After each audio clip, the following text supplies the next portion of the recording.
mileage out of this one. Oh, you will. We're gonna get a lot. Did you get callbacks then? Yeah. Get busy again. Well, I think not to make you feel bad, but No, I think they have to get every I male was- they had auditioned. Honestly, How I'm come you like, guys didn't get callbacks then, Dylan? I'm like, I wow, don't like they're them. desperate. So, No, we're good to start with. They Okay, had we're some good to start. good ones. Okay. So, yeah, that's some good some good females for sure. Okay. We are live, we're ready to roll. Okay, welcome everyone to our work meeting this evening. Councilmember Shorn, that's her email, Shorn, Sherry. She's here. It's here. Oh, there she is. Ms. Shorn, thank you. Councilmember Shorn is here. You made good time. Thank you for being here, and Councilmember Henderson's on the way. He's just running a few minutes late. So start with item 1.1, review of this evening's agenda. And then we're looking at item 8.4 in the general meeting. There's some changes that the planning commission is recommending. No, So, the staff is recommending. Okay, Nathan. yeah, after the planning commission acted, staff talked, we have numerous signs, including some of our own, that are not in compliance, and we're trying to figure out how, with our current code or these codes, how do we bring them into compliance? So you have in front of you an ordinance with the highlighted yellow would be changes we think fix most of those issues, maybe not all. And so we would ask, you could either adopt it as it's written with the yellow if you wanna fix it, adopt it as presented, or you could push it to the next meeting and we can do a staff report explaining this as we looked at that. There are some challenges we have with our current code and how we've been enforcing it. Was this a simple oversight when we put our signs in, or? It's not just our sign, there's other signs that have been approved under it that just didn't comply. So kind of the thoughts are we can continue it tonight with these recent changes, or still move forward. I do understand there are some pending applications as well, waiting for this, so. Is it just we're just adding the yellow words? We're adding the yellow. So the underlying non-yellow was from the planning commission, as we reviewed that a little more. There's yellow, and I think there's another backside as well, where there's a couple things. So on the action agenda that's given to you, the resolution, or the motion there is written so you could adopt it with these yellow pieces if you wanted to, but you would also, staff's open if you need to. If the need is to pull it and wait another meetings, you have time to look. I know the state did a big thing with their electronic signs. Is that an 8-second minimum as a state on the highways, freeways? That I'm not exactly sure about.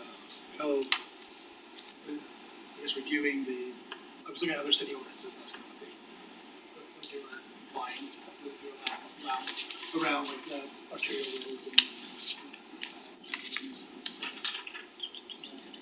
I would like to see what UDOT probably has, cause they're probably and it's speed regulated, I'm sure, for the timing. That's These are signed bureau stuff. An arterial road, how much of a door does that open?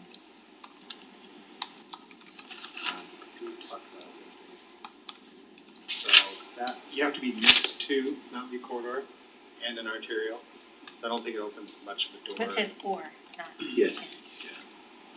And that was, So or would mean you don't have to be next to Mountain yes, View.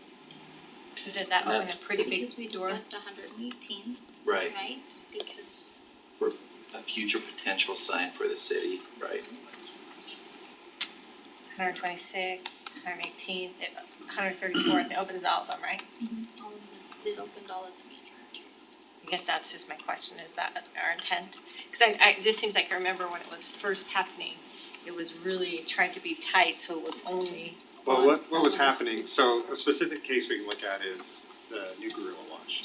They wanna put a sign out front, and to do with the current ordinance, the way it's written, it has to be within, or further than 500 feet away from the nearest residential lot.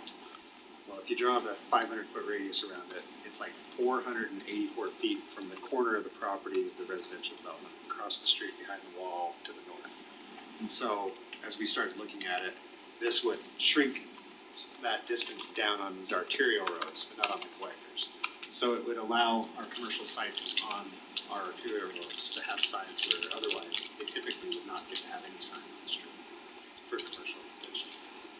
That's been one of the main things that our commercial developers want is a sign. It's a big selling point to them. The electronic signs The specifically, electronic ones, yeah. And 225 is highlighted in yellow, what was that previously? 250. 250? And then why is it 225? Helps bring our current Our sign current signs into compliance down compliance. from Got it. 126. And that's our sign. Yeah. Because they modified this, the boundary from zone to property line. Are we legally non-compliant or are we illegally non-compliant currently? You're currently, Right now, as the ordinance is written, or let's put it this way, if the sign was erected legally and the ordinance then changed, you're legally non-compliant. Right, that's my question. Yes. Because I don't have no concern So even on if we legally change- yeah. non-compliant, but illegally non-compliant. And I don't know the answer. I'm guessing that when they were erected, they were done so legally, right? Yeah.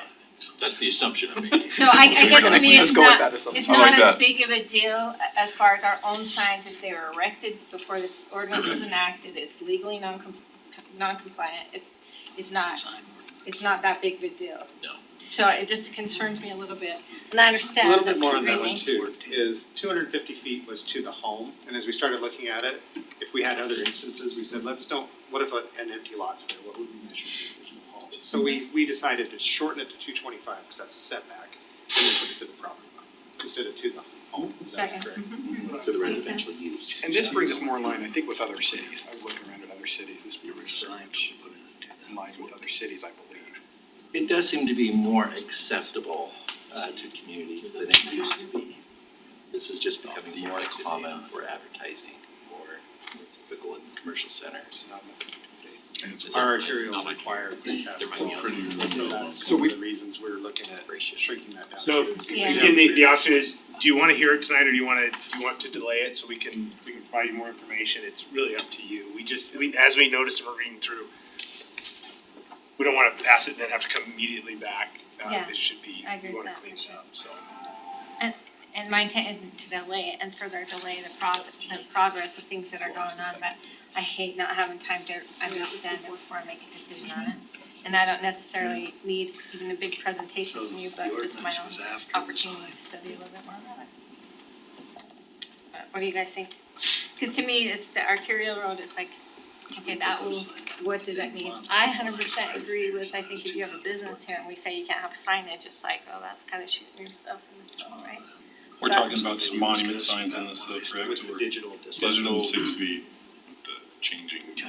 we're not changing heights or anything like that too, okay? How do you guys feel? Are you comfortable with that? I don't have any problem with the changes that are, I mean, looking over here, but I would say precedent has been that we might wanna give interested parties a chance to have feedback on what's actually here and have it published before we make a final decision. So I would say I'm not opposed to it, but it, might be polite to just continue it to the next meeting. But should we put it on the general agenda for next meeting? Yeah. Yeah, I agree, Which it I is agree. tonight, yeah. Yeah. I agree with that, So, just 2 weeks. Pull it tonight. yeah, we would just With the pull it and intent. just reintroduce it Yeah, next. I think that's the right way to do it. And Is that gonna again, hurt? and We it- okay? again, it would be noticed that way, people could read it that way. And any neighbor that didn't like digital signs would have the opportunity to come and voice their opinion on it. Could you add it to next week's meeting? I think we can make decisions in the. In the joint. meeting. Oh, in the Or joint, you yeah, could that's do just. like a special meeting before that, we've done that before. Would that be soon enough for staff or for, I think if we just go on the April, that first Thirteenth, meeting, April Would be 13th, okay. would be fine, cause it goes into effect if you pass it, it would go into Yeah. effect that next day, Is so. that They really? don't have approval on their signs yet. are the applications, are they're not at the threshold? They're pending this, so Pending this, we okay. can review the. It doesn't significantly delay anything. I'll have to find the contractor to sign these days. So we'll continue at 8.4. I think we'll just pull pull it. item 8.4, we'll bring it back. Yeah. So should I make note of that? Jackie, when do I do that? Do I make note of that at the beginning of the meeting? Please.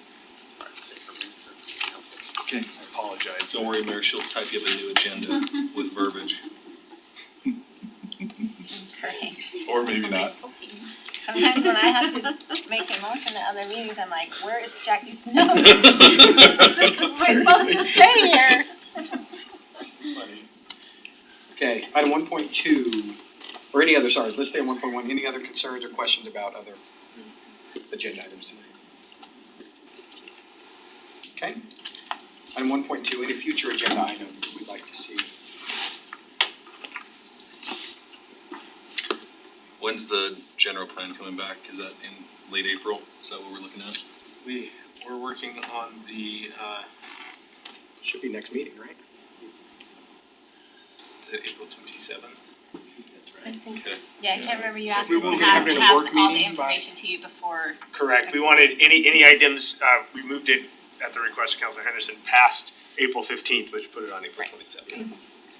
And we should have all of our comments and concerns to you prior to that, so that you can Correct, have a so chance we'll- to go through that. Something else. Oh, yesterday I talked to Wendy about the presentation from the National Guard. planning on April 13th. On the Oh, 13th. that's gonna be awesome, yeah. I'll ask for that date, so that's why he asked for it. I To be emailed ready them. with it. I did, and maybe, Utah League of Cities and Towns is the same week as our April, or second April That would be the April 27th. 27th council meeting, so we need to decide if that's going to be canceled. It should be the week before, we should be there the The week to the 20th. 20th through the 22nd, and our meeting Oh, would be the you're right. 27th. You're right, I'll have to, Like you're trying to get out of the question. I know, I was like, yeah, we kids canceled. Mayor, one other possible future item or something that I would like, Yeah. especially with all the stuff going on with development out west, is a letter from council or the city delineating 118th as our boundary going west and making a formal document of that's what we wanna see. About what the process or procedure there is. I emailed Lisa Hartman and asked her, and she didn't respond. Yeah, like, because it's our annexation declaration, is that what you're saying? Yeah, I thought it was already been done, is it, do you know? Well, I- it went further. Didn't it? Per our goes general further. plan, it's Yeah. like all the way to 90th. It's nonsense. You could just read. Oh, what we talked about the other day, just Yeah, a clear. just a clear clear line, east, west, north, south. Yeah. And just so everybody around us knows what our intent is or what we want. So do we wanna officially amend our declaration? I think that's what we're talking about, yep. Yeah. And so we're just trying to find out from Lisa how to officially. Well, amend it. Michael already knows. No. So, you're not required by statute as a city and a county of the first class to have an annexation policy. The way I understand it, this happened before I arrived here, we simply had done one to help plan Yeah. future development. It wasn't required by statute, which means that there are no formal requirements for amending it. It could just be a discussion item. Yeah, but the amongst fact that council.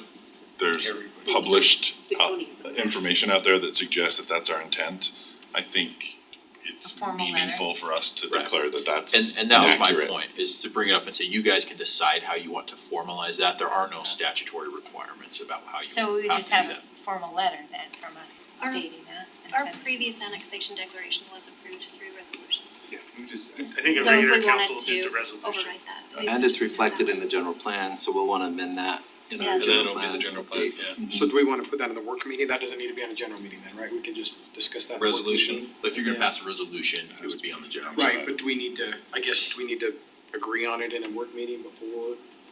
Well, we've kind Not of already technically. agreed Are we on all it, okay? and Yeah. if you just Okay. brought the resolution to, and put it on, Okay. put it on our And that's fine, I general just wanna make sure we meeting didn't skip any next steps, meeting, so, we okay. can pass that And then resolution. you send that to the county. You're not required to, you can, They're right? not. Right, that's what I'm We just saying. disseminate Yep. it to So just- local Bring that back in. We could, authorities. yeah, make a nice Bring that back in. Send one to infograph South with it. Jordan, we can Next send it meeting? to Social the media. Yeah, the next meeting. Southwest Next meeting would be cities, great. to the county. It'll be brief, Yeah. just a resolution. Yeah. Okay. Okay, thank you, Teddy. Anybody else? I think that's it for me. Council discussion of future citizen recognitions. Addie Bruning will be here on the 13th. Ari's daughter, she'll be here she's a runner at Harriman. I'm gonna reach out, there's a few more, I'll get you, I don't have any right now, but I'll we'll work on some more.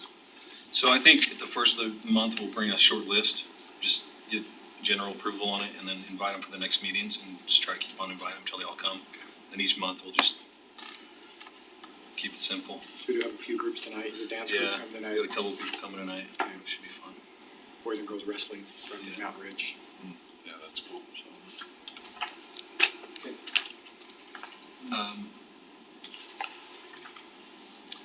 Are they gonna do, is Paul bringing a color guard with him?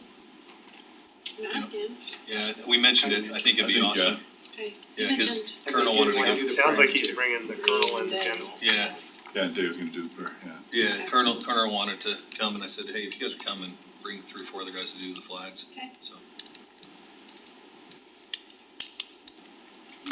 Okay, we'll move on to item 2.1, administrative reports.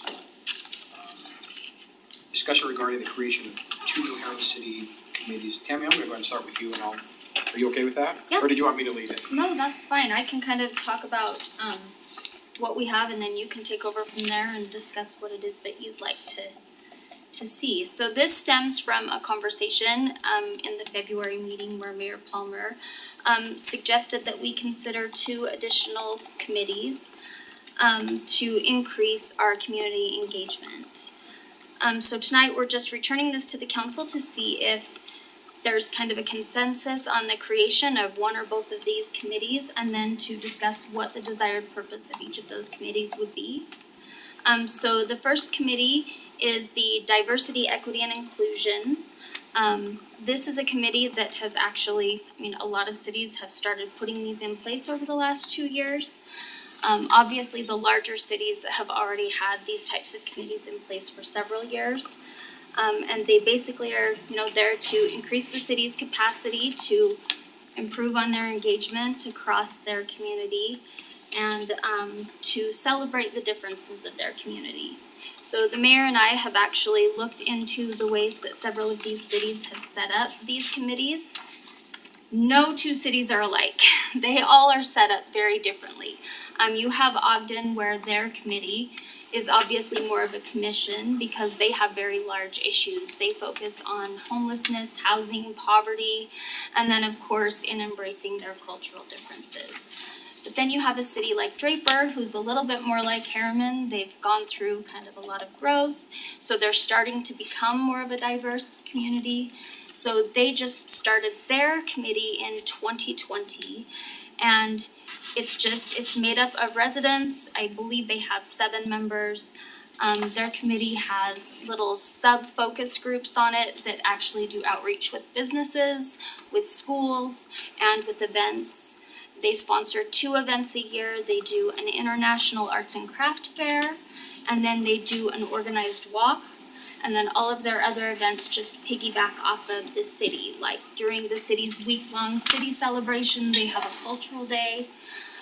They sponsor different clothing drives. They do articles in the newsletter when it's a month of some sort, like International Women's Month. So they make sure that there's a lot of education that's being pushed out. And then of course working with the schools to continue that education.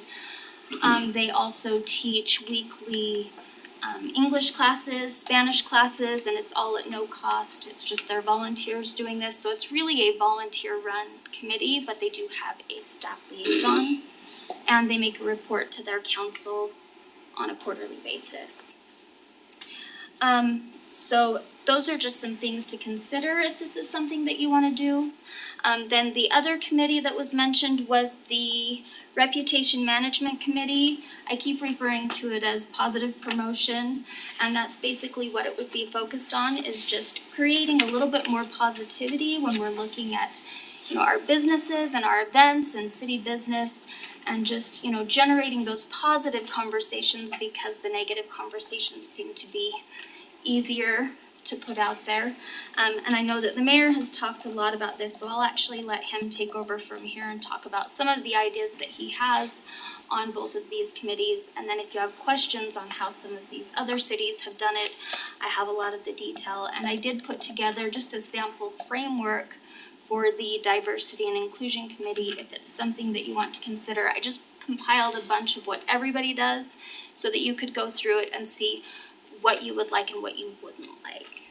So, And just kind of, and I'm leaning, just my thoughts initially are more along the Draper. I think we do fall in line more with the Draper. The groups that have reached out to me are, the Latino community is very interested in knowing how to get involved, not just, knowing how to get involved in the city in general. So there's English classes within that I would love to see happen. Just even stuff as far as voter registration, letting them, find out how they can go through the process, become registered voters, all that sort of stuff. Just how they can join committees, honestly. There's a lot of them that I think we could use some diversity on our committees, honestly. And then even to the planning commission, to where I'd love to see some more diversity eventually on the council, honestly. So there's the, right? So there's, summer, I'll get a so the groups that have kind of leaned out, reached out to me, the Latino community, the LGBTQIA plus community. There's one I met with, she's an aide. Well, one's a teacher at Harriman High and one's a para-educator over the special needs. And they really want to get involved in creating just a group. They said once they kind of age out those with special needs kind of age out of the schools, and then they don't have anywhere to really interact, really, where to go. So they want to create a group that's different ages. They want to do once a month, where they just get together and they divide into 4 groups, four different ages. The almost elementary school, then middle school, then high school, and then adults. And then while that's going on, have a support group for parents where they can just kind of talk while that's going on. And they would run it. These 2 ladies from the high school want to just run that, so be, helping those with special needs in the community. And then, so just those are some, that's just the 3 right now that just reached out to me with interest in. So I would love to see what we've talked about, the English classes, the multicultural night during the town days. Just really, I don't think we need to go super far in these first few years, just, creating those opportunities and more education and, so that's what I envision on that one. On the second one, really, I think we've already started seeing a difference, with some of the posts, some of the interaction. So I think there's already a change happening. This group would, and I did have an interesting conversation. Sandra's gonna kill me for bringing this up, but Sandra has a legitimate concern that if we have a committee like this, is it saying that, are we trying to cover some negativity going on? Is there a reason we have this? And I thought about that, and I get it. I do. I thought about that a lot. But in my opinion, I think we are making a difference, and I think we're turning a corner with the positivity just by being what's out there. I think it's more the residents sometimes that are negative. It's not, I don't think you can have a lack of, in my opinion, you can't have a lack of positivity going on right now. And I think there's some support that can still be thrown out there. And I don't know fully what that would involve yet, honestly. I think that would be, as we got together and started creating some ideas. The social media is gonna be a big factor, but I think it can go beyond that as far as recognitions. There was one post, I don't know if this is a post this week that I saw got a lot of, there was a teacher where she was an aide at one of the schools. Oh, yeah, the She was coffee walking into school, yeah. she had a Starbucks coffee walking into school. And somebody said, Some lovely resident. yeah, someone said, well, did my tax dollars pay for that? Type thing, and And it was so- probably in a sarcastic manner, but it hurt some feelings, yeah, so, but then the community turned around and they rallied and they went out and bought coffee for the whole staff that day. They turned it into a coffee thing, they bought her a specialized mug, Tumbler, a tumbler, and it said not paid for with tax dollars or something like that. Made it a fun thing, and it meant a lot to her, so I think we can do a lot with our schools. I think this group could be a lot, dropping off donuts and, sodas for teachers sometimes. So I think there's a lot that can be done, not just with social media, but just in the community. We talked about this, we talked about the We Are Harriman. I think to me, both of these committees are just saying, this is everybody out here is Harriman, you talked, We Are Harriman. We don't necessarily want to always highlight those or celebrate, but we do want to celebrate the differences and celebrate what we have out here. So that's my argument for both of these committees. So would love to see both of these. And I would love to lead out on both of those and be the liaison to both of these and help get them started. So just looking for guidance from. Well, I know talking even just last night at Trent's thing, several of the mayors, several of the council people from West Jordan, South Jordan and Riverton, they're like, wow, you guys, there's something different. And they see that on social media, especially with what's happening, and they're like, yeah, Harriman Happening has changed corner, right? And some of them still think it's a city ran page. And yeah, I was like, well, you know, we wanna start spreading more positive things, and I think we're getting there. I mean, if it's a legitimate complaint or concern, that's fine, but we've said, hey, if they're complaining about their fries being 10 minutes late, or the drive-through line was super long, that's just the industry right now, and that's the norm, which isn't great, but there's no need to blast that all over, and then if there is negative, usually you get these posts that come back 180 degrees and turn positive, so we're turning the corner, and it's getting noticed by other people, so that's positive. There was, talking with some of the principals, Providence Hall has a good ELL program, and they have room and capacity. Same with the Copper Mountain has a ELL program, that has room, so I think we could use a lot of the programs that are already there and the space that's already there being provided by these other entities, and do a partnership and say, here, let's get the information out there, and we live in a community that we still think is 20,000 people, but it's 70, you know, and so not knowing what resources are available are huge. And we could do a better job on communications with that, getting it out there, but we first have to know what's out there to be able to put it out there, so. So I always have comments, but I'm gonna bring those little horns with me, and Oh, then that's I fine. can be the devil's advocate all the time, because that's how I always feel. So, and I agree with the concept behind it. Again, will have issues with saying celebrate differences, because I'd rather focus on celebrating the things that we have in common, because I think that it's our differences that divide us, and it's our similarities that bring us together, because we look at each other and go, oh, why do you do this? But then you go, oh, you love your children too? Oh, me too. You know, those kind of things bring us together. And I worry about forming a lot of committees, because sometimes I think that it ends up being a crutch to the community rather than the community rallying and taking care of these problems internally. If we don't feel like there's enough connection in the community, then the community should step up and make the connections. And I don't know who started the thing about cleaning up stuff. I know Heather sent me like a little link to be part of that. But that wasn't us starting that. That was a community-led effort that said, hey, let's rally as a community and make our city more clean. Hey, if you guys are part of this page, we can do this, we can do this. So I love those initiatives, because it feels more like they have skin in the game. This is something they own and they're gonna move forward with. And so I worry a little bit about becoming too involved in structuring committees, because then I worry that people don't take the initiative and lead out on it themselves. And those are just some of the concerns with that. I don't think they're bad ideas at all, and I agree, and I don't think it's because there's not a need. I know even the youth council a couple of years ago, they did English classes, because they did it as a project for a youth council. You know, let's do English classes, because we know a lot of people, and maybe it would be fun at our age, because we could get certain, group of people to come and do English classes, and they took that initiative and led out with it. So that's my only concern, is I just don't want to be a crutch that we get leaned on all the time, rather than saying our community needs to stand up and lead out so that everyone feels like we are Harriman. Well, and to your point, and I get what you're saying too, but I think, we've talked about this a lot with staff lately, I think we've gone through this dynamic as a city where I think a lot of the residents have leaned on staff. Like when we were 20,000 staff let out on everything, events, everything, and we're to that point now where we can't lead out. I mean, we're too big, staff and everybody can't lead out on, that service page. Actually, I've gotta give Michael credit, that was a Michael Malloy suggestion, that service page was through the planning commission, so that actually came out of the planning commission, and that's why it led out by Heather, cause she was the one that kind of grabbed that from the planning commission, and, but then the residents have grabbed onto that, so I get what you're saying, for sure. But I think this is to me, maybe this isn't a long-term solution, but I think this could be a short-term to get the residents engaged, cause these are gonna be volunteers that are gonna be leading this, it's not gonna be, I think this is actually breaking that crutch more than anything, where some of the city has leaned on us for.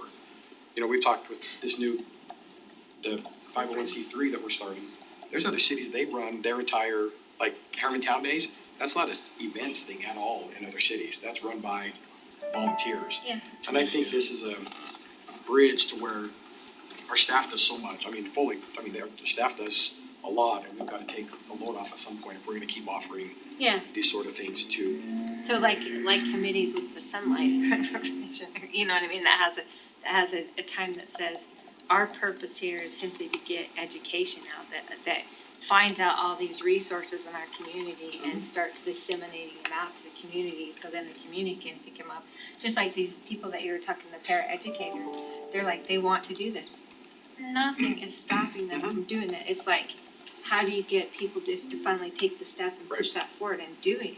Right. If it's an idea, just engage and do it, you know? And I think it's like Be Ready, served its purpose for a while, that committee served when we were Yeah, small, it needed it, now it's, it's the point now where it had to be under a different umbrella, so that's, I think everything can have a time, when it's no Does it longer serve needed. a purpose for them for space, for availability of, because if you're a committee or city organization, you have access to Yeah. city items, right? yeah, for sure, like, So- that can be our role in it, it's just to allow 'em- Yeah. if you don't have any place to meet, then our role could be to help facilitate that place for you to gather or We something have like limited that. space, but it's still available, so, Anyway, Steve? I like the idea and I like the mission. If it has the name diversity, equity, and inclusion, I will vote no every time, all the time, vehemently and with hostility. I can't say it enough. Equity is a disgusting word, and it is anti-American, it is stupid, it is evil, and we should have nothing to do with that. Equality, that's something we should be behind, not equity. I agree with your statement about not celebrating diversity, but helping diverse groups connect. I think something about promoting community involvement, connection, all that kind of stuff I'm down with. I just, nothing to do with those words at all. Has nothing to do with what I think this committee's purpose is. The one gentleman I talked to, he recommended diversity, inclusion, and opportunity. That was the recommendation he had, just, that opportunity I think was a key word, honestly, and I think that kind of aligned with what you're saying, I think. well, first off, I was like, community connection, right? It's an easy, all you're doing is bringing the community together. that's a In, good. in spite of That's their exactly difference. the road, community and Connect connection. Community Yeah. connection. It's in spite of their difference, it's because we want to include them. I get the inclusion, like, everybody's gonna be included, everybody should be included. If they don't feel included, what are we doing wrong to make them feel that way, right? You don't have to be Latino, you don't have to be African, you don't have to be white, but it's, we go out and recruit some of those leaders in those communities to help start the committee, right? And then they'll bring their people along. And I'm open to Harriman Connected, calling it something like Harriman Connected, I think you still have the same mission without, Yeah, we can toy with those names, but yeah, Yeah, I I'm agree with Steve with as Steve, far as the yeah. names, I don't like any of the names, even diversity and inclusion, that like as soon as you start singling out particular segments, even to try to highlight them, then you're driving a wedge just by doing that, right? It needs to be more about the community, right? So engaging with the community and civic pride and just a collective togetherness rather than saying we want to include these specific people, and that in and of itself says we're excluding other people. Yeah, and to that point, I spent a lot of time working in, let's call it marginalized or minority communities. And they have really strong cultural identities.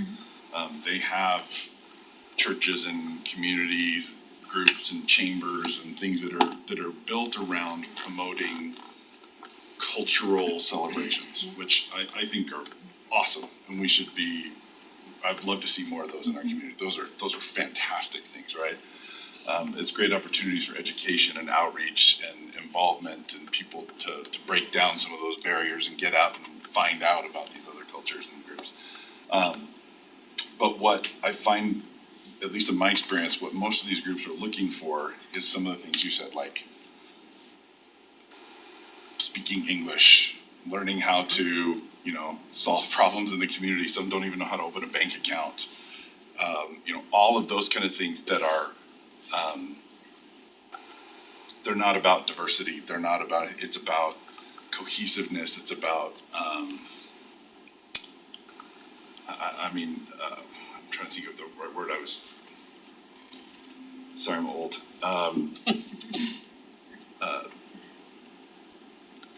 Kind of including them, making them a part, the melting pot thing, right? And so, that's the stuff I think where we're gonna make the most difference. To me, it's more at least read through and listened to the small part. It's the We Are Harriman committee. I mean, you can take several of these that are listed already and you fold those under it. I don't know why there needs to be a separate committee for every minor thing. To me, it's just that's part of being part of our community, our Harriman culture, right? And I think that's what in the conversation might have had is building that and it's communication, but it's not singling out specific groups. Right. In my opinion. And that's what I'm trying to get to at all, those are the groups that have reached out to me with a desire to feel more, to be more. And I don't even know if this connected. is, so, being involved with the Healthy Harriman stuff, if it's not part of a Healthy Harriman committee, right? It's not physical health, it's not mental health, but in reality, it is mental health and community health and bringing all that together, right? And some of the things they struggle with is interaction with law enforcement, interaction with civic, people, and interaction with the library. How do I get a library card? How do I, where the resources are there, they know they're there, but they don't know how to receive those. So you could say that for Even 90% of the population. My kids wouldn't know how to go get a library card. Well, and there's a lot of people that don't dare call up their city council person and talk to them either. Yeah, and they don't know who they are sometimes. Yeah, right? exactly. Oh, wait till they get a ticket. Valentine's Day. Yeah. They're not free to call at all. But I think there's overlap with a lot of these things, like Teddy said, right? There's overlap with it. So if you want to do something broader, then let's do something broader, right? And maybe you don't need as many of these, Some of those committees we don't currently have. right? Yeah. And they fold under a broader one that's just about our Harriman culture. I mean, like I said, it's the We Are Harriman committee. It's more about our little corner here and getting involved. They want more information how to get involved. We'll come to And maybe we come to some of those committee meetings and we'll do service projects. I mean, all the little things that a lot of us have done. Yeah, just fold it. We could rebrand it and Yeah, 'cause I do think there are some barriers, and I don't know if they feel like they can come to those meetings. So I think that's what we probably should be looking at, is how do we break the barriers and make everybody in our community feel like a part of our community? And maybe that's what the discussion should be. I think it's hard though, because I think that not typically, but oftentimes those barriers are self-imposed and you can't pull down someone else's barrier. So there's simply going to be people that we simply can't reach as much as you want to reach because they simply are never gonna trust the law enforcement or they're never gonna call their city council because that's ingrained in who they are and they simply have no trust for it. I'm not suggesting that we shouldn't try, but I think it's okay to accept that my opinion, our role is just to be the facilitator of information. I just don't wanna go so far overboard that we're having to manage these expectations and making sure that everyone has access to certain things. I think we provide information and conveyors of those kinds of information. And then I go back to, I again believe that if we are Harriman, then Harriman as a community needs to step in and go get to know their neighbors. Abby Cox has a great service thing right now, so go talk to your neighbor. Get to know. I was at a meeting the other day when the guy said, when I lived in this great big metropolis, I can't even remember which meeting it was now, that's embarrassing. He's like, I knew this neighbor and I knew this neighbor. Oh, it was a youth council thing. He's like, and I lived in a big city where I was surrounded by a lot of people. I knew this neighbor and this neighbor. I moved to this smaller community and I know everyone because I wanted to be involved in my civics. And at that big one, I didn't care. I didn't want to be involved. I didn't want to know anybody. So it just kind of depends on where the person's at too and how willing they are to engage in the process. So this neighbor might be able to go knock on 20 doors and those people were nervous before, but now they're like, oh, it's okay. It just feels like it has to be a Harriman driven thing rather than a government. Well, I think that's the point. I don't think it can come from us, and that's why these committees will drive that. That's my goal, is we can't drive this as a Right. council. We can't get to everybody. We're these. Everything that the committee comes up with in Draper, it is solely the committee, which is residents. And they do all of those things voluntarily to reach out to their community members who need help with speaking English or whatever. It's not, the city it plays a very small role. Yeah, which I love, but the problem I have with that is that if you have a committee or a committee member that gets a little overzealous on something and starts saying things, Speaking for the city. they are formally a representative Yeah, of a there's committee that. that is sponsored by our city, so everything they do is back on us, and so I just, that gives me a little bit of caution to go, I'm more worried about what I say than what somebody in the community's gonna say. Well, I agree with that, except for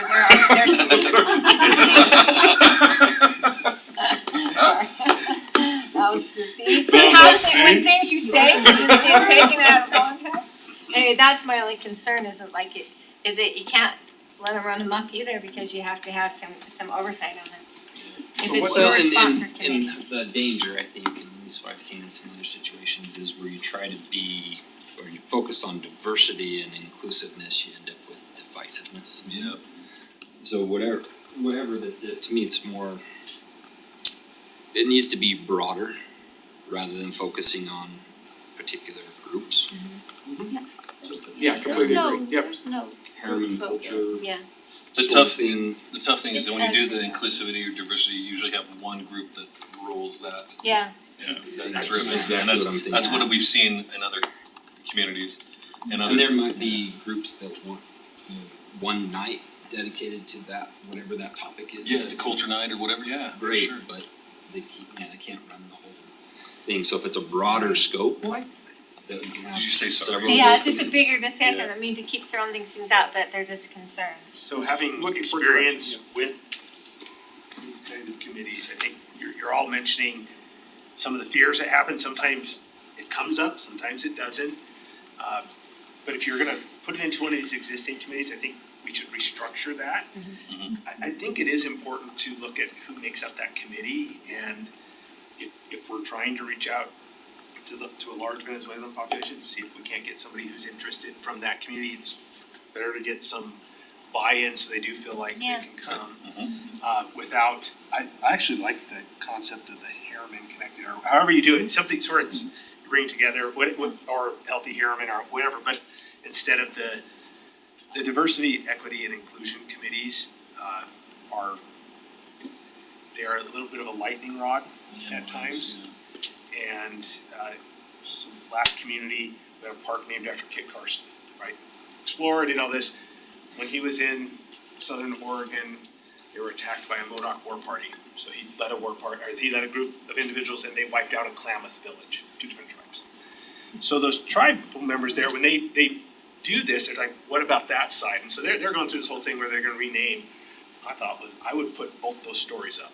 Yeah. You decide. Yeah, This guy's, he's a human being, he's a very complex individual. Either you liked him or you didn't, but it became much of a thing, so I think the city there just decided to start naming their parks after, like we do, Mountain. things, locations, Sure. not people, just makes it easier. So I think if you wanna go forward, if the direction is, I can work the mayor, we can kind of maybe come up with a structure, either one of these or something that to bring back. Could it be part of the friend group? The theme that's Oh. with, Well, I think a lot of these committees will flow there eventually, right? that's up to the council, but The the name of culture the one is in in the West name. Valley is our hometown initiative. That's their committee, and it's just to bring everybody in their Yeah. hometown together. Yeah, it's pretty broad, yeah, it's good. I mean, I think that the idea and the principle behind it is great, we want everybody in our community to feel like they're part of our community. And I can see like marketing this, a few years ago, I don't know when it was, probably a decade ago, you guys did neighborhood meetings, right? And there were outreaches for developments and for council members and whatever, and that's where I met a lot of people at. And it was probably at least 9 years ago. And it was, you go to the neighborhood park and you're there for a night for 2-3 hours and little pop-up tents and some, Entertainment for the yeah. kids and. Yeah, and neighborhoods, people came out. And sometimes that's when they first met their own neighbors, right? And I think that's critical, like, we've had so many neighborhoods, we could do 10-15 neighborhoods, during the summer. I'd love to start We with talked again. about bringing that back, cause get the scoop event with ice cream trucks and yeah. stuff, but then COVID. Oh, yeah. So it was Just canceled. set We the talked about C-word. that a few years ago. That's a cute idea. Yeah, Yeah. and it was, it's all pre-us, but it was, it was fun. Yeah, I'd love to put those together again. Those I were would great. say, Good sure, I fun. think there is value in having,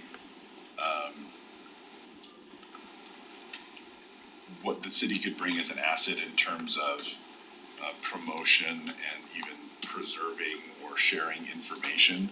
So that if people are looking for information, or hey, go to the website, and then you can click on that and it'll say, here's where you link to get Resource English page. classes and No, I here's agree stuff, right? 100%. When you said And those kind of connection, things. it was like, yeah. That's what that's the word I wrote down was community and connection, right? Yeah. And,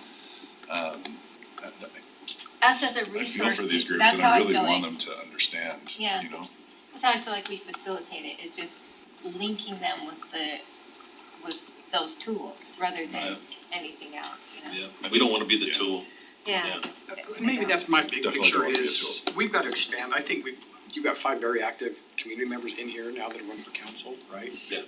We've got to expand that now beyond just to where we've got more people now involved in disseminating this information and that's, so maybe it is, Nathan, is that good enough direction? I don't want to belabor this. Yeah, and take what an I'm hour. hearing is council's not opposed, but it's this more community connection idea, and we can look at it with one of our existing committees, or maybe propose a new one. Okay. Cause some of Yeah, those committees combine. aren't actually functioning right at the moment, they're created, and that's actually a good conversation, do they still need to stay? So Combine them or. that may be part of what we come back with. And I know being appointed to 18 committees, some of them don't have meetings, they get bumped or pushed by the chair and it's weeks, months. We're almost halfway through the year and we have yet to meet, but one time as Healthy Harriman, one time as veterans, and so it's those meetings that get bumped or pushed that's tough, cause you get 1 or 2 people showing up and it's really not a committee. Even the ones that don't or that do function and that are operating well, haven't even had a meeting this year, right? Yeah, to get So, buy-in, yeah, so. Okay, we'll come back with some more direction in a couple weeks then. Okay, move on to item 2.2, commercial property owned by Harriman City and Town Center presentation. It's a Tammy show. It's coming back again. We continually talk about these pads to the south of City Hall. And in the last couple of months, there's actually been a lot of activity between retailers and even a developer reaching out to the mayor and staff to discuss the potential for those commercial pads. I believe there's 2 15,000 square foot pads on the east side, and then there's 2 that are like 14.7 on this side. So it's almost a total of 60,000 square feet. We had a discussion with, there was an ice cream shop, a smoothie shop, a hairdresser. The bike shop actually was so interested that he went and spoke to a developer about working with the city. So the developer reached out and set up a meeting. We met with him and discussed the option of doing a public-private partnership in order to be able to let them develop a building on those pieces of property. And then we would also have an option to lease out the office space on the 2nd floor. Actually, we really talked about owning it. Yes, It would be a condo association, we would own the upstairs, they would have theirs, and so, or some iteration of that. Yeah. Retain ownership of both the land And so the last time that we had spoke, you wanted to know if that was even an option, and it looks like that could be an option, but we would have to decide if we would want to open it up to additional developers, or if this is a developer. And I'm gonna let the mayor speak to, he's actually spoke to other businesses who are interested in these parcels, and then I believe he's spoken to other developers who are interested. And so I'll let him share some of their discussions, but there is a lot of interest in this, and I think it would solve a few problems. We would get some retail space out here, but we would also be able to have some overflow for some of the crowding issues that we have in our office space. And that's where we're just kind of looking for guidance, cause we did, so the bike shop, Jeff Sherrod, who runs, wants to bring a bike shop out here, kind of brought his buddy, and he didn't realize who he was bringing, but he was bringing the vice president of Big D to the table. Very interested. This John Kemp is a local Harriman resident actually too, so he's invested in the community. Wants to see this, would love to, but I don't think we're tied to John at all. I mean, it was nice to see, hear that somebody like that is interested in the community.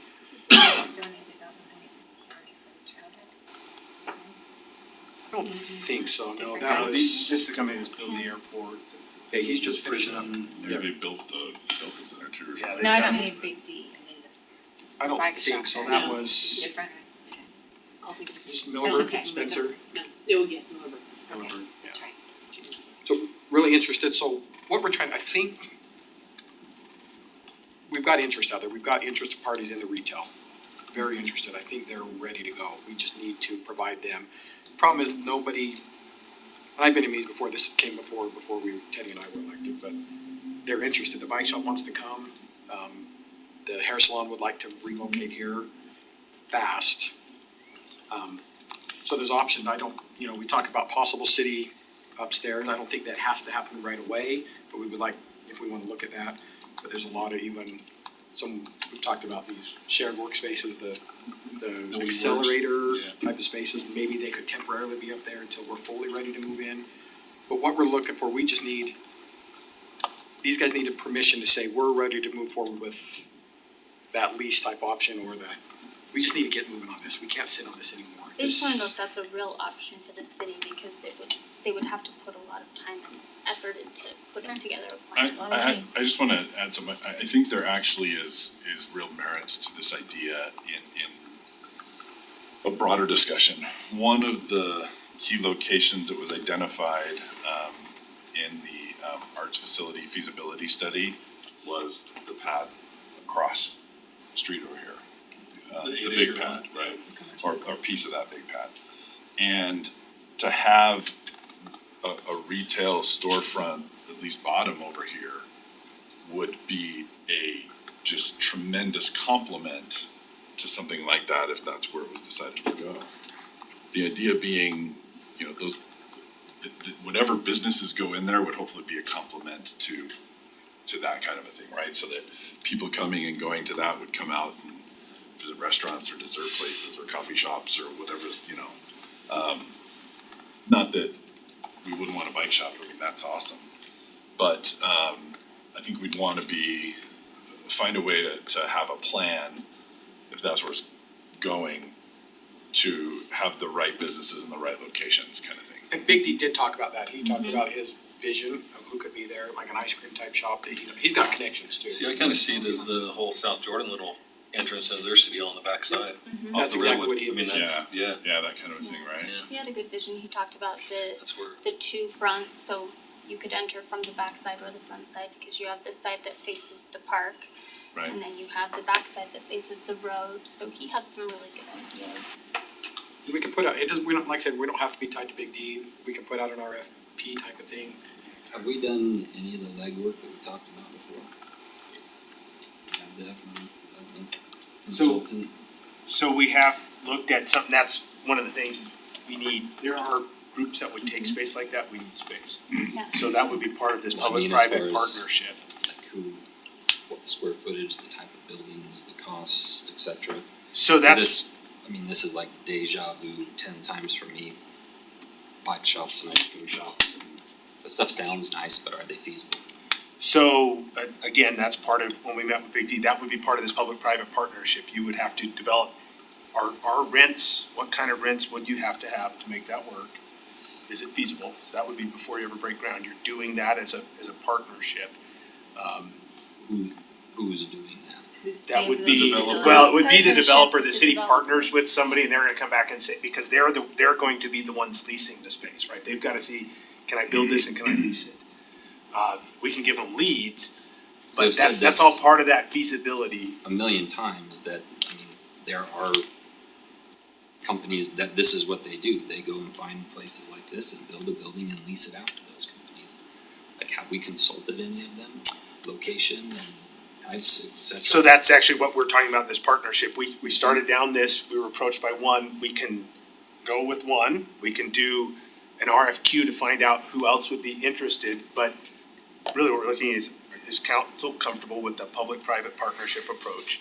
It would solve some of our office space. I mean, we own the land, so it's, I think that's what we've always said it was be. We would look at it as we own the land, and if they build the building, right, then we can negotiate the lease of the land. But I don't think, I'm not comfortable at all with the city owning any of the building or being stuck with that ownership of the cost of the buildings, if that makes sense. Like, we own the land, it's there and we can negotiate that, that's our partnership, but someone that knows how to run the business, build the right type of building in the right space, like, they need to take that risk. Correct, not the so city. if it was a condo situation, we would only care about the office space that we had. They would be responsible, the rest of it would be theirs, so it would be a true condo, you would divide the But you're building up, saying we would have- own that We would have the office office space, space, and that would be in lieu of other buildings we've been talking about? correct. You would look at, if it's more cost effective to do it that way, then you start to, We think this could be cheaper than going over there in the interim. And it keeps you everybody on campus. still probably have to build, Yeah. you're gonna have to build facilities for fleet, Campus but is you a wouldn't good need word. the office space. And that's what we have the land, that's the thought, we have the land. So Is- we give them the land and it'll be cheaper, honest, then it'll save us money on Even the if office it's space. if it's a dollar lease for 100 years or whatever, and that's We're our gonna keep cost police for. here, right, we're gonna keep It police gives here, us cause they part can't of- grow beyond where they're at, put them over there, They'll they'll probably grow, take up all 6 their budget would grow and, yeah. That's right. Could, is the condo angle the most beneficial for us as a city, or a lease back option, or how, what would? There are probably a whole bunch of different ways to do it, It just it has to could make be- economic sense to them, that the value. For the builder, yeah. The value of of a discounted lease cost for the land would translate into lower rental costs or lower. Lower condo costs. or- Condo costs, right. And, Or they they build a lease us portion and of it pay us a and- higher part, yeah. then we finance the rest, or yeah. we only we don't pay the full load of building our part because the land has a value, that's Right, what we right. talked about. And it depends on council, there are lease purchase options where we lease it per time, then we can buy it out, there's all sorts of ways to structure that. But the idea would be, I don't really wanna be a landlord as a city. No, Right. yeah. I've been a Agreed. landlord as a city, we're not structured to do it well, and the first time somebody doesn't pay rent, they come to council and make you feel bad. Nobody else gets to tell their landlord a sob story, and, Right. but cities often get stuck. Be worried about getting voted out of office if you're not. Yep. So I'd rather not be the landlord, but you could structure it where they own that, and if there's part of the building we want in the future, but we don't want it now, we can just lease it back to them and they can run it, but we would be out of that leasing business, it would be them. Yes. So I've had That's the people idea. talk about, like these work from like the shared office spaces, even if we Yeah. don't need it all right now, that could be a shell they put at the top level. Some of Yeah. these shared workspaces until we're ready, so they could, even if we only need. They can still 3,000. generate some revenue off of it, Yeah. right, it's not just empty space, right? I do think it has to go out for an RFQ though, that's my opinion. I would agree. And I'm fine with that, we're fine with that, like I Yeah, said, that's we what just I was knew- just asking. Big D the fact that they came to the table showed us that there's interest now in these properties, that they were willing to look at it, so I Yes, think no, there's I a think chance it's to. awesome. And that's one of the things we've discussed before, is look, we own the property, and if we need space, like, we already own this, why would we not interested? So, I mean, we have a community garden that can be moved over here to one of those pads. Yep. That would make more sense, where, I mean, most of the community has no idea we have a community garden. Is that other entity looking at that other 8 acres on legitly, the one we talked about this week? Over here? Yeah. I mean, that's an option, I don't know, like you said, I don't think Yeah, I it's don't the think best it's big enough for fit, best I don't fit, think but it's, okay. but they did mention that, The there's, ones that the ones that we spoke to, yeah, the rugby, and the rugby team Yeah. actually is looking it for, would have been nice if they were open to like a restaurant and a reception center Yeah, on the top. so they wanna do an so entire- that's a neat idea. development around with just amazing commercial around it, they got, I mean, they wanna. I I even don't think think, that- I don't think they're looking here, I Yeah. think it was Yeah, no. mentioned as a, Yeah. they asked where there was We're looking options. at some other I even options think like for them. at the top floor, how many stories, it's gonna be 3 Two. Two. with a basement? It can't be a depends, full right. basement, it can only be a storage. Yeah, we talked about that. Our utilities Was- aren't We keeping can't up. get utility down there, yeah. I mean, you'd have to There have would be a no lift water. station in the basement if you had plumbing down there. It's sewers probably the issue. So that's, we're gonna look at. Maybe I'll talk to the sewer board people. Maybe that could be door, your evidence blocker. It could be. Basement underneath there, you don't have to have many toilets. Yeah, you do do a gun range. Whatever you all would like. Okay, Yeah. so, Any Yeah, along in let's do there? that. okay, so do we have direction? Are we good on that? Maybe? Yes, I think so, we'll do an Sam will shoot RFQ. sport or Okay, Make sure. Evidence. Doug's, yeah, that's right. okay. Doug Sorry, I'm shoots trying to sports, move along. yeah. It's my wife's birthday and I'm So trying to loud. get to So midnight loud. tonight before we finish. Dude, we're staying late. Okay. Okay. You can Item kiss her 2.3, tonight. discussion Come home pertaining to before court midnight. services, Tammy. Goodness, I'm just bringing all the Fun stuff. conversation tonight. In January, we had talked to you about, the increased number of cases and the workload of our courts. You had approved bringing on an additional court clerk. As we started that hiring process, Judge Farr submitted his resignation, which is effective as of April 14th. And so, in our February meeting, we discussed some of the options there, which included either just hiring a judge to fit within our current hours and our current situation and running court that way. There would be some difficulty to find a judge with just part-time hours. Or we talked about doing an interlocal with a neighboring city and sharing a judge. Or we talked about the option of just dissolving court and completely contracting with another city. All three of them have a cost associated with them. So we actually did meet with Riverton City, and they do have some interest in an interlocal to share a judge. They run court about a day and a half, so they would need a judge about 1.5 to 2 days. Harriman City could use a judge 3 days. So there is that option to share the cost of a judge while then just maintaining our own court costs. And of course, as a judge fits into those positions, things could change down the road. If you chose to dissolve court and just contract with another city to provide court services, you're basically still paying for the court service, because you have to pay that other city to take on that burden. Plus, your police officers are gonna be spending more time outside of the city because they are having to go to court somewhere else. And the revenues generated from that are going to stay in whatever city it is that is taking on that court. So if you're having them enforce it, you're sending those dollars somewhere else, but that could also be in an agreement to offset whatever you're paying. So there's just some options there that need to be considered so that staff has direction on how we need to move forward. We did go through the beginning steps of the interview process with the court clerk and we're ready to extend an offer. We just put that on hold because we weren't really sure what direction council was going to choose to go in.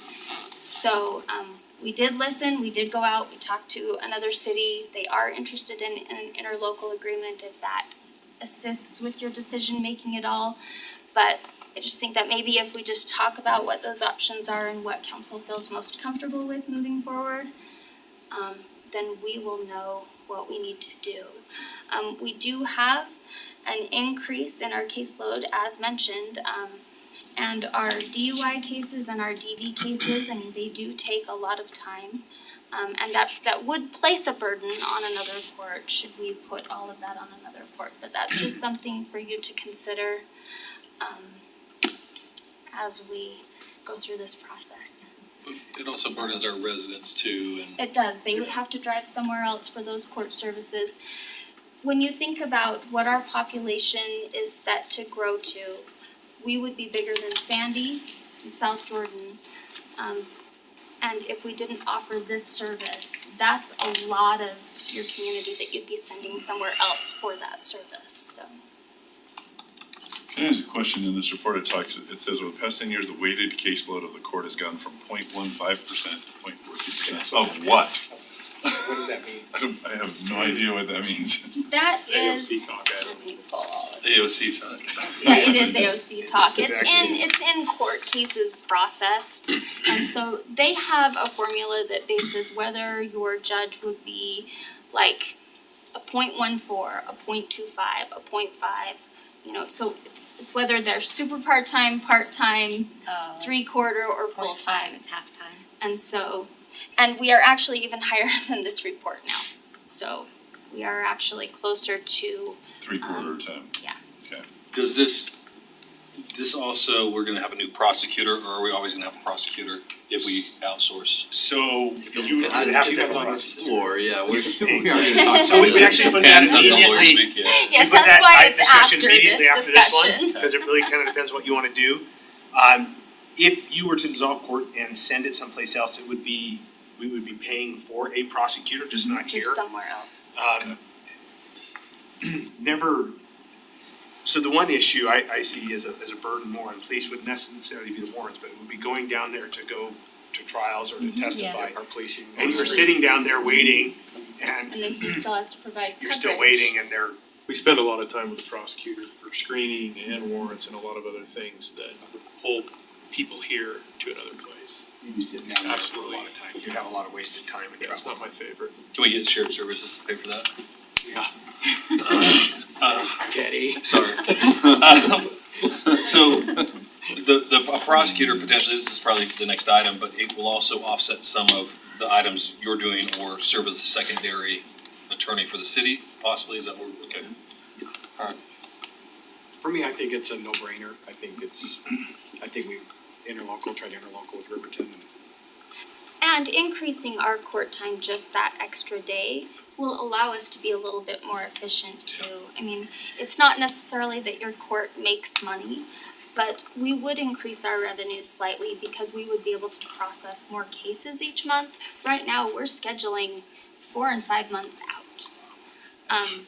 Because would we just just say- don't have the court time. regardless of the revenue, it would be better for our citizens if we could actually process their stuff in a timely manner instead of taking them. Yes, they You have say, to I mean, wait. Financially, for what it's worth, the way I look at this one is that I don't count the prosecutor in here, because we pay that somewhere else anyway. More or less, the cost of running court here, we have to subsidize it by maybe a third, right? That third then is kind of offset, if we actually did the numbers on the amount of time that it saves our guys from going elsewhere, our residents, Yes, the things you just residents talked about, et stay here. cetera. It's kind of a break even thing, and then the benefits of it, to be able to work together with our prosecutor, our judge, and to share with Riverton the way it just makes sense And to we do built a that. facility. Yeah, and we have a good facility for it. Yeah. Right. Yes, we do have. Okay, anybody opposed to that then? No, but thanks for the information, cause I wanna know, why would Yeah, this we is keep good. a court? So Yeah. this is all great information that says here's the answer. So that person who's here 3 day, they would be here on site The in our judge would be court here on 3 days a site. week. And then they would go to Riverton. Of course, they go to Riverton. Yes. That's great. And that's not uncommon. I've worked in a Yeah. lot of cities where that's the case. Judges just And how long travel did around Judge Farr do to that? different offices. But in a couple of years, Yeah, it's 3 years, 5 Every years, time somewhere we down, Yes. we're gonna be And our 4 model days. shows that we will need a full-time Or judge Yeah. within at least 10 years, so. So we need to keep that kind of at the forethought in our planning, cause I'm like, when I look at this, it's like, yeah, 3 days, but that's not taking care of the problem, that's not gonna bring us into quicker court, a little bit quicker, but not a lot quicker. We have a little bit of an issue with that right now. Yes. So, That'll be something we We have to said, just. bad guys stop doing stuff, we could cut out, kinda. well, and like So Tammy we'll pointed move out, forward DV with and that DUIs and are, we can bring on our court clerk that was intensive. approved and, yeah, yes. okay, great, thank you so Tammy. much. Okay, Chase, 2.4, discussion regarding the addition of assistant city attorney and legal assistant. Thanks, Mayor. So this discussion is related to the previous item, in part. More attorneys, this must be. Only a little bit. Only a little bit.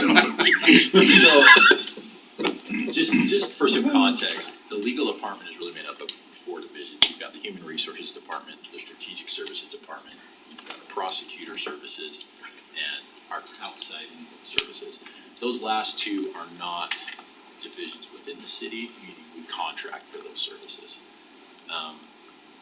As we've looked at our growth, not only in the court, but also within the city as a whole, and looked at the workload in the city, we've kind of reevaluated, are we getting the best level of service out of that contract prosecutor option?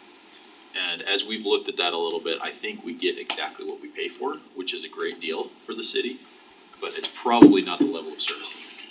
As Tammy's identified, our caseloads are increasing, the types of cases we're dealing with are increasing, the amount of time that the prosecutor needs to spend with police to screen cases, to review cases, to essentially talk about investigations, that is increasing, and we're not paying for that right now, unfortunately. So as we look at the increased cost to that, and as I've discussed that contract with our current outside legal counsel, the prosecutor, the firm that does the prosecution for us, it's made some more sense to look at bringing that position in-house and combining that position with an assistant city attorney position and saying, okay, we can get some efficiencies out of having a full-time prosecutor in-house who can also assist with some city attorney work.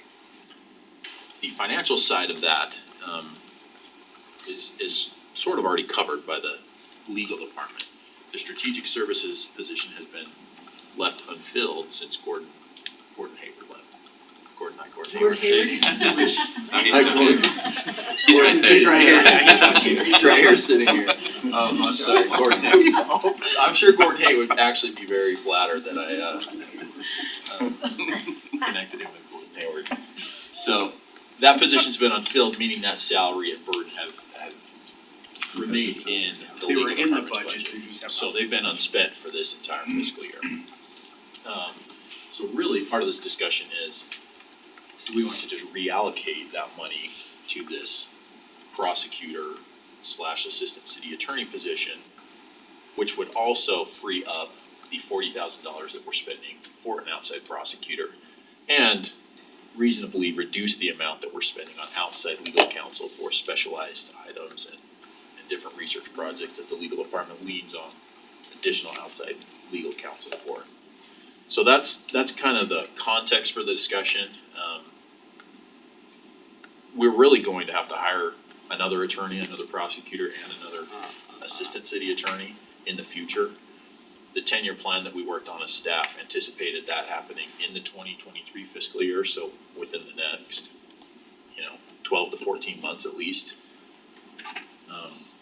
But Additional again, on top of this one?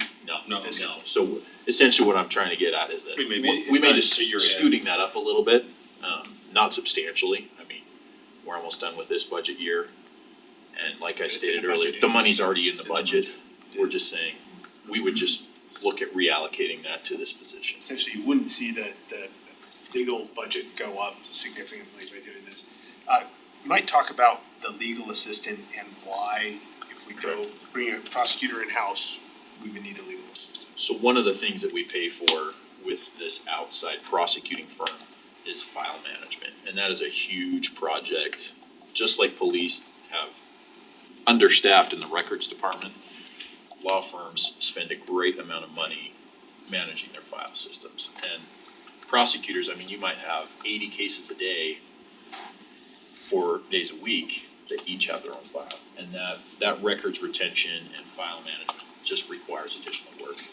And it's really ineffective to saddle that to an attorney that you're paying, $40 or $50 or $60 an hour to, when you could hire a legal assistant to do that and free up some additional Plus with the efficiencies. additional, records reporting, Correct. that was very extensive when we were going through that, so they would need someone to put all that together. They also have to be cleared They do. There in court, so are certain BCI, Bureau of Criminal Investigation requirements that the state has set restrictions for them as to certain clearances that they need to have in order to manage these files. So it's a position that is also necessitated by bringing prosecution in-house. Again, not absolutely required, but it would definitely create some efficiencies by bringing that in at the same time as the prosecution. And it would also be covered under that same budget. As we looked at these numbers, we think that the legal department budget will actually go down by bringing these two positions in. Just wanna have all those outsourced fees. Correct. Does this person exist, prosecutor / city attorney? You mean like, Like, we, is that do we have we hire someone in them? mind, or? Well, no, not like, Is like, this a position? like they wear both hats at the same Yeah, time, pretty it's a common. pretty common thing, Yeah. okay. Larger cities, I would say cities over 80,000 separate those out. Sandy, for example, has 2 full-time prosecutors and then 4 or 5 civil attorneys, as they refer to them as. The Sandy Police is writing a lot of citations. But, and that, again, those hats are interchangeable. Okay, I just didn't know if that was like a dual role, like is normal. It is normal, yeah, it's common. They're gonna share your office? Yeah. Actually, we have where the prosecutor right now uses an office, and we would likely put both employees in one office because of the sensitive nature of the files they're using, they have to be able to lock it, so.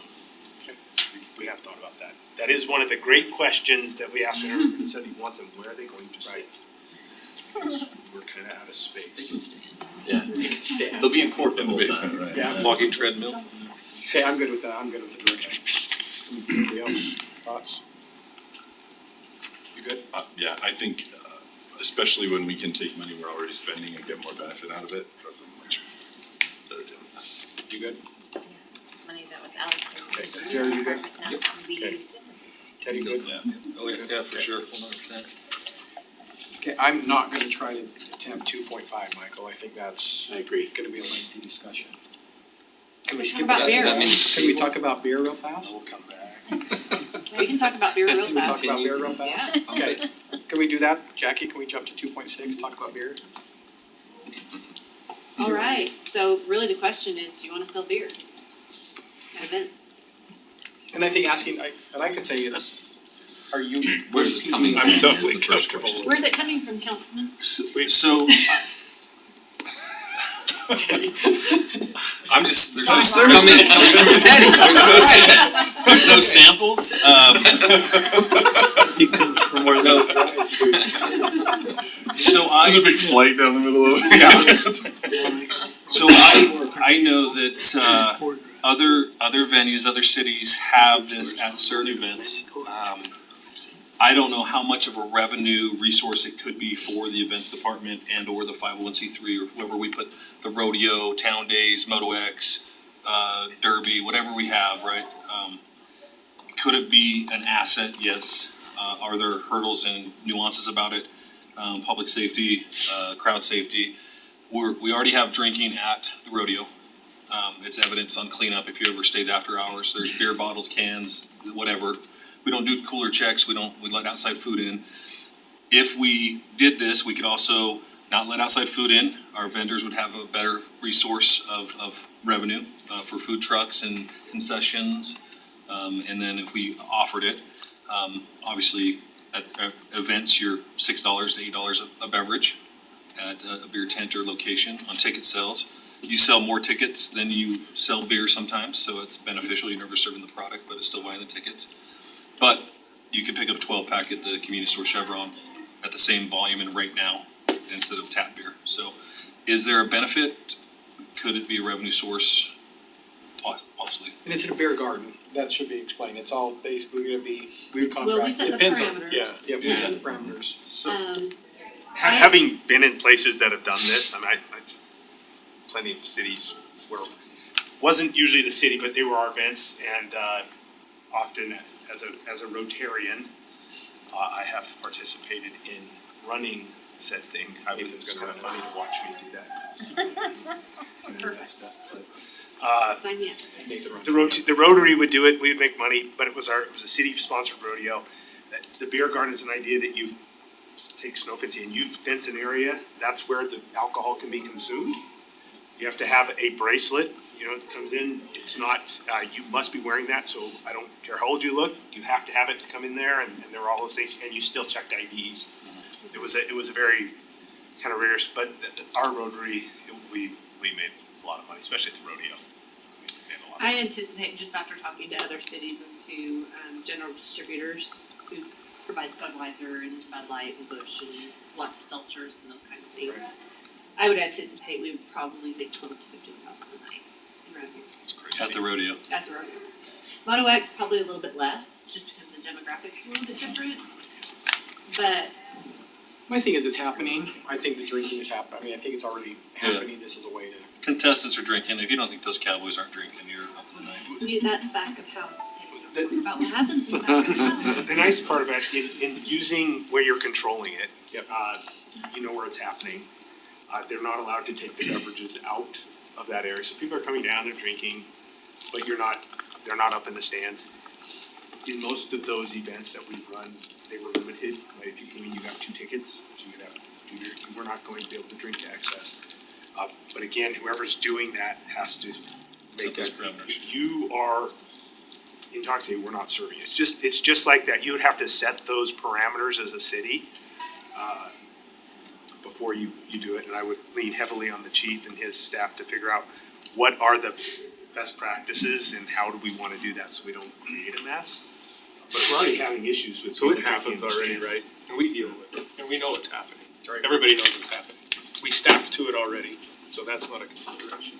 And if I know they're drinking, I know who's drinking, that's an upper hand for me anyway. So I have zero issues with it from a law enforcement That perspective. was my That's next awesome. question. Zero issues. And I don't think we would have brought it forward without Yeah. his sign off Yeah. first. One And of the that's kind things, of if you do want us to continue down this path, I mean, DABC is very particular on what they require for your permit for all of those things, and we'll go through all those, we'd have to get local consent, they have a very rigorous application that you have to fill out.